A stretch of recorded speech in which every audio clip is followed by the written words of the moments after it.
Baik, selamat siang untuk kita semuanya.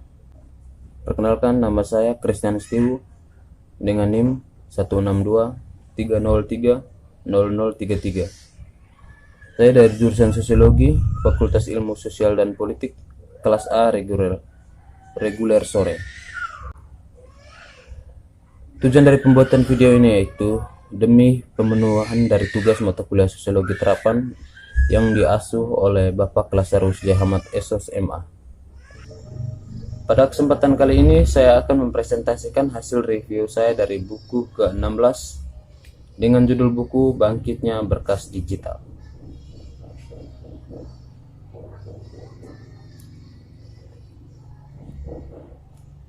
Saat ini kita hidup di dunia di mana ada banyak berkas tentang masing-masing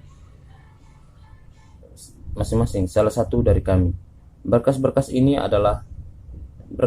ini dalam format digital, disimpan dalam kompromi masif, database komputer oleh sejumlah instansi pemerintah dan sektor swasta perusahaan.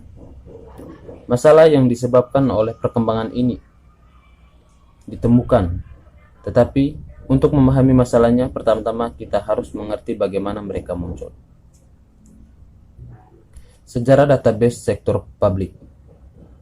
Meskipun catatan pribadi telah disimpan selama berabad-abad, hanya sebagai waktu sementara membuat latihan menjadi perhatian serius.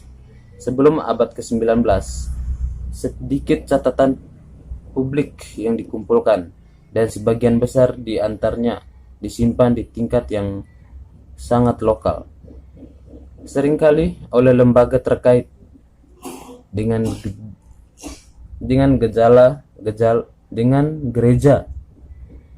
Upaya awal pemerintah federal untuk mengumpulkan pengumpulan data terutama dilakukan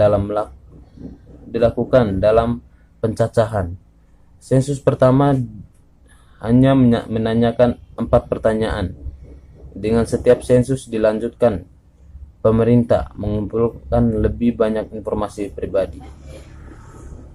Ketika sensus memasukkan pertanyaan tentang penyakit, kecacatan, dan keuangan, itu memicu protes publik yang mengarah ke bagian di awal abad ke-20 yang lebih ketat hukum yang melindungi kerahasiaan data sensus. Pengumpulan informasi pemerintah berkembang di tengah abad ke-20.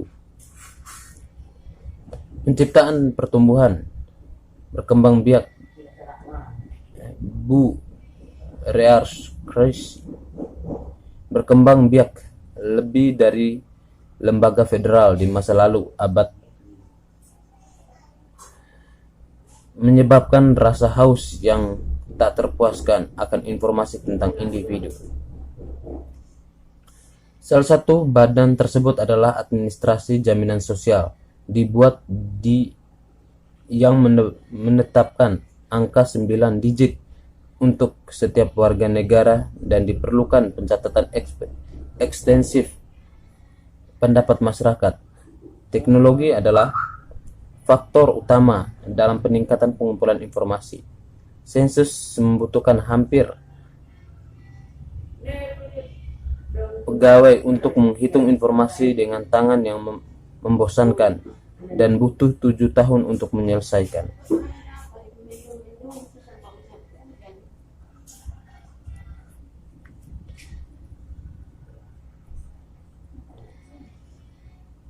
Sejarah database sektor swasta. Padahal peran pemerintah tidak terpisahkan dalam pembangunan dari berkas besar informasi pribadi, terutama sejak awal. Bisnis wanita segera mulai memainkan peran yang lebih besar, sedangkan sektor publik cerita menyangkut upaya untuk efisiensi regulasi. Sektor swasta melibatkan uang dan pemasaran. Jauh sebelum maraknya kampanye periklanan nasional, di sana adalah hubungan pribadi antara pedagang dan pelanggan.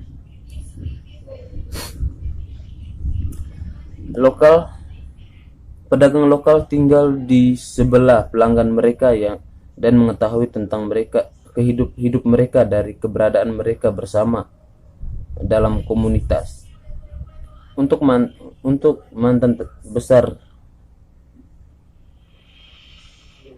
mantan tenda besar, pemasaran dilakukan secara lokal oleh penjual di jalan atau pemilik toko di sudut. Pemasaran massal yang dimulai pada abad 9 dimulai pada abad ke-13 dan berkembang di abad ke-20.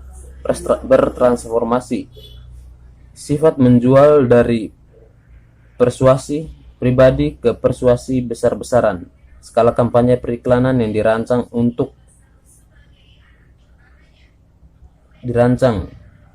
tak bernama, tak berwajah konsumen Amerika.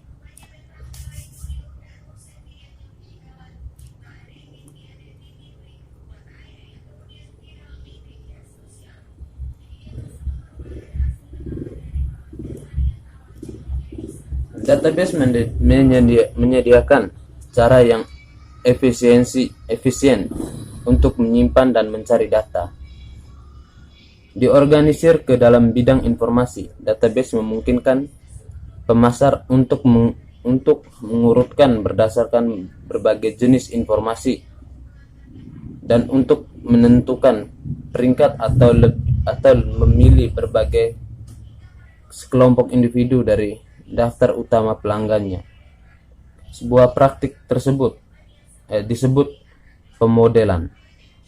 Melalui proses ini, lebih sedikit surat atau panggilan perlu dibuat, menghasilkan tingkat respon yang lebih tinggi dan lebih rendah biaya. Selain mengisolasi pelanggan, perusahaan yang paling menguntungkan pemasaran mempelajarinya, membuat profil, dan kemudian menggunakan profil itu untuk temukan pelanggan serupa. Ini tentu saja tidak hanya membutuhkan informasi tentang pelanggan yang ada, tetapi pengumpulan data tentang calon pelanggan juga. Awalnya, pemasar berusaha menemukan pelanggan terbaik dengan menipu pelanggan yang membeli barang baru ini, dan siapa yang menghabiskan uang paling banyak.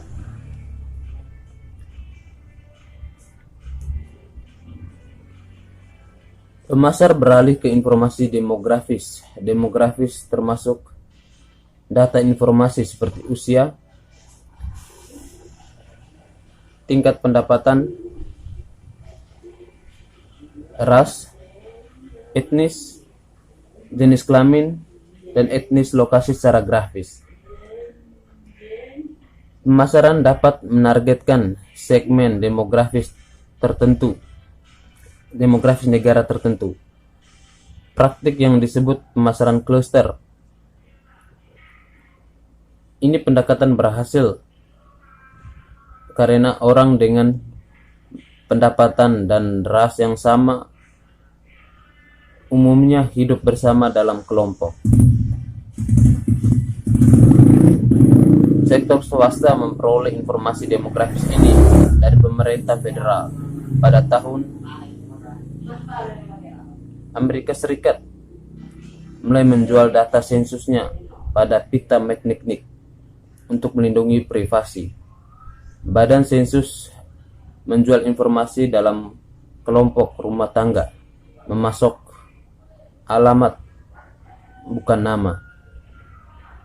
Tapi perusahaan pemasaran yang pintar seperti Donnelley, Metromile.